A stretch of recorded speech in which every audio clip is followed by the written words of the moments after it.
Bonjour à tous les amis gourmands et bienvenue dans ma cuisine. Hi everybody, welcome back in my kitchen. Cette semaine les amis, je vous propose une recette que j'ai créée. Une tarte aux pommes, quelques petites amandes et une mousse onctueuse au-dessus. Allez, suivez-moi, on va voir comment j'ai réalisé cette succulente tarte.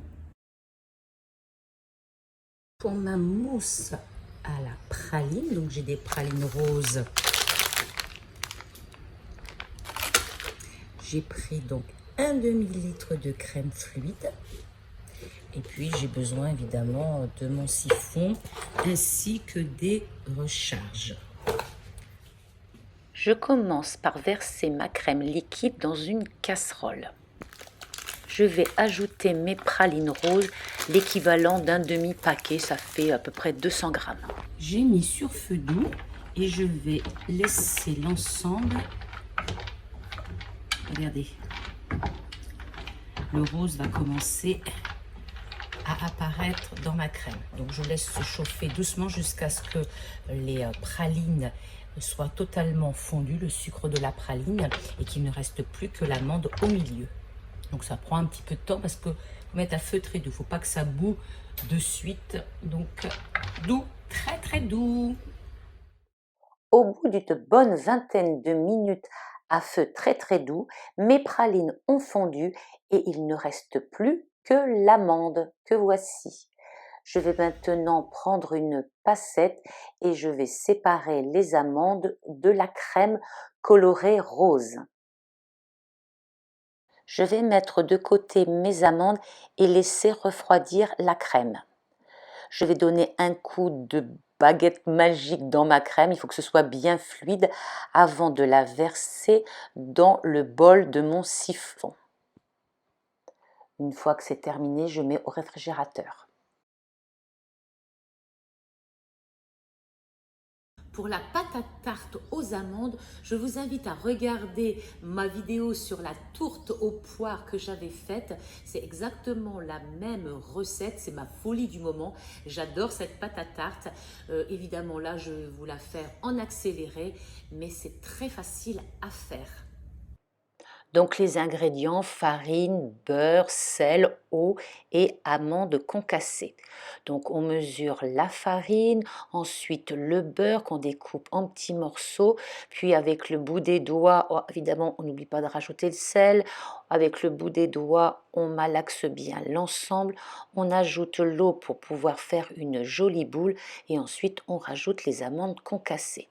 Ensuite, on filme, on aplatit bien la pâte pour que ça soit plus facile à étaler et on va la mettre au réfrigérateur. Au bout d'une heure ou deux au réfrigérateur, je vais pouvoir foncer mon moule. Et une fois que c'est fait, je le remets au réfrigérateur.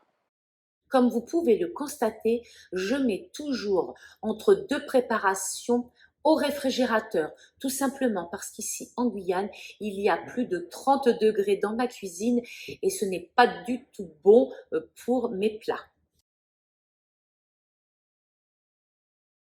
Je vais maintenant m'occuper de mes pommes. Je prends 5 belles pommes, je les épluche, je les lave, je les coupe en dés.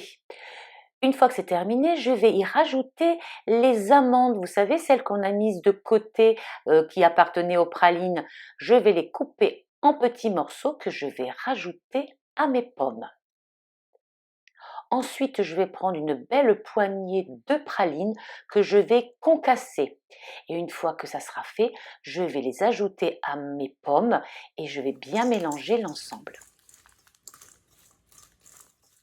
Je verse ensuite la préparation sur ma pâte et j'égalise avec une fourchette. Voilà, allez, au four. Et voilà, la toute belle. On va la laisser refroidir complètement pour pouvoir y mettre la mousse de praline dessus.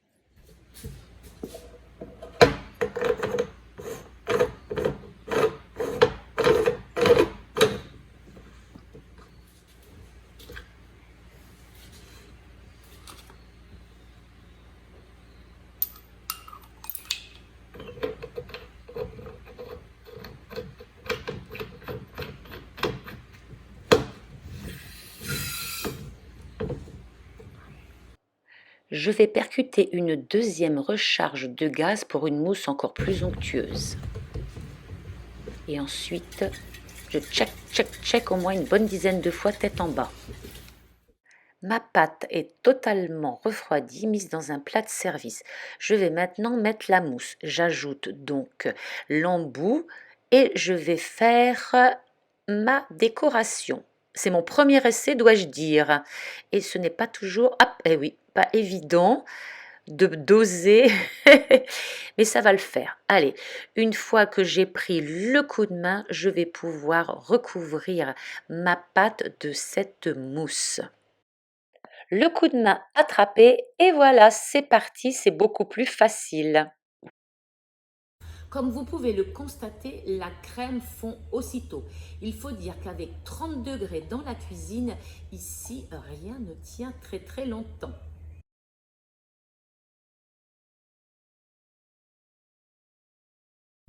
Une tarte excellente que l'on a vite dégustée pour éviter que la crème ne fonde encore plus vite. En tout cas, j'espère que cette vidéo vous aura plu, que vous aurez envie de tester cette recette, de me laisser un commentaire et pourquoi pas de me mettre un petit like, de vous abonner et de revenir la semaine prochaine pour une autre recette tout aussi délicieuse.